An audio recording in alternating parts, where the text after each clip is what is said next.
All right, for this briefing, we're going to break down a critical 5-day operation from the Spanish Civil War. We're talking about the exploitation phase of the Vizcaya campaign. We'll be looking at how nationalist forces managed to capture the key Guernica Durango line all between April 25th and 30th, 1937. Now, all the data and the maps that you're about to see are drawn from the fantastic web project Batallas Guerra Civil.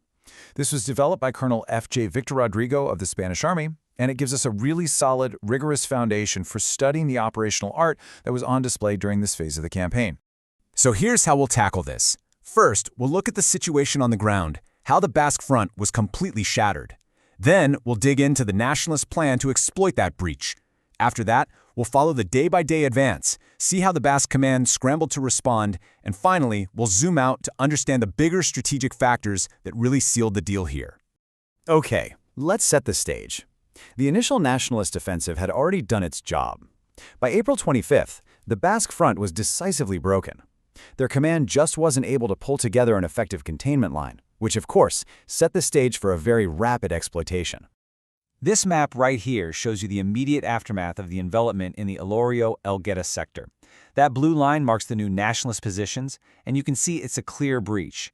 This created the perfect opportunity for a deep push, leaving the Basque command with really only one option: trade space for time and try to form a new defensive line further to the west. So, the breakthrough is there. How did the Nationalists plan to capitalize on it? Let's take a look at their command decision and the specific orders that were issued to the advancing brigades. The operational order from the 25th of April lays out a multi-pronged offensive. As this map shows, the plan involved 3 main axes of advance.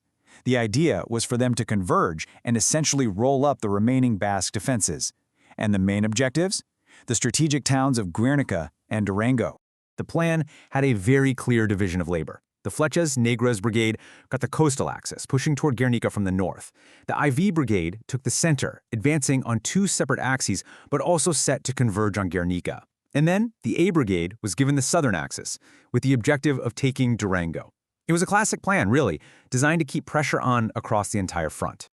All right, now we're going to review how this plan was actually executed. We'll examine the progress of each formation, step by step, from the 26th to the 30th of April. The IV Brigade's advance was incredibly fast. On the 26th, they took Ermua and Eibar. By the 28th, they had penetrated deep into enemy territory, taking key high ground like Monte Oiz and reaching the outskirts of Guernica. And by the 29th, they were entering the town itself. The momentum was just clearly on their side. Now, up along the coast, the Flechas Negros Brigade used a smart combined arms approach. On April 28th, they transported forces by sea from Ondarroa and then executed a landing at Laquichio. This let the brigade's 2 regiments concentrate and advance on Guernica from both the coast and inland, and they reached it on the 29th. Meanwhile, on that southern axis, the I Brigade executed this wide, enveloping movement to outflank the defenses around Durango. On the 28th, coming from Guernica, they reached the Galinda high ground and, crucially, cut the main road from Durango to Bilbao. This maneuver completely isolated the town, which led to its capture that same day. We actually have a contemporary record from the I Brigade's own operations diary that gives us a pretty vivid snapshot of the situation. It notes, pursuing the enemy with the bayonet as he evacuated Durango and who flees in disarray. That entry really underscores the complete collapse of organized resistance inside the town. So by April 30th, after just 5 days of operations, a new consolidated front line was established. As you can see on this map, it now ran from Bermeo on the coast, through Guernica, down to Durango, and was anchored on the Amboto Massif. The territorial gains were, to put it mildly, significant. Now let's shift our perspective. Let's look at the Basque command and analyze how they responded to this rapidly deteriorating situation, focusing on the key decisions they had to make under extreme pressure. The Basque command definitely tried to react. An order went out on the 27th to form a new defensive line, anchored on Guernica, Amorebieta, and Gorbe. This basically conceded the loss of Durango, but as this map shows, the 27th and 28th were marked by widespread confusion. It was bordering on panic, which made setting up any kind of coherent defense extremely difficult. But despite the chaos, some key decisions were made. On the 27th, you have the order for the new defensive line. On the 28th, a decree to formally reorganize the army into divisions and brigades.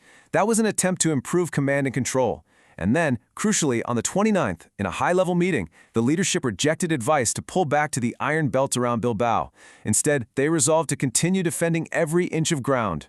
To really understand this phase of the campaign, we have to broaden our analysis to the strategic level. We need to look at the decisive role of air power and the effectiveness or ineffectiveness of supporting operations on other fronts. Supporting operations were in fact launched on other fronts, in Madrid, Aragon, and Asturias. The whole idea was to force the Nationalists to divert resources away from Vizcaya. But as this theater-level map shows, these attacks just didn't have the necessary weight or momentum. The Nationalist command was able to contain them using local reserves, and they never had to pull forces from their main effort up in the north. You know, the assessment by Comisario General Ramon González Peña at the time really gets to the heart of the matter. He reported, and I quote, "Maneuver is difficult while the enemy maintains its absolute dominion of the air. The resolution of the current situation has to be precisely developed in the air." This assessment highlights the core problem. Nationalist air superiority was the decisive factor. It just neutralized defensive capabilities and made any effective countermaneuver virtually impossible. And when you look at the specific attacks on the Madrid, Aragon, and Asturias fronts, you see a pattern. None of them were substantial enough to achieve any kind of strategic effect. The conclusion from the source material is pretty stark. The Popular Army, which was still in its formative stages, just didn't have the operational capacity to execute maneuvers big enough to change the outcome in Vizcaya. So, that concludes our operational briefing. For a much more detailed study of this campaign and others, we once again highly recommend you consult the primary source for this analysis at www.batallasguerracivil.es. This 5-day operation really serves as a stark case study in the decisive role of air superiority, the effectiveness of combined arms, and the futility of uncoordinated supporting attacks. With all that in mind, we'll leave you with a final question for consideration. Given the established dominance of nationalist air power and the demonstrated failure of those supporting offensives, what, if any, viable tactical or strategic alternatives were really left for the Basque Army in the defense of Vizcaya?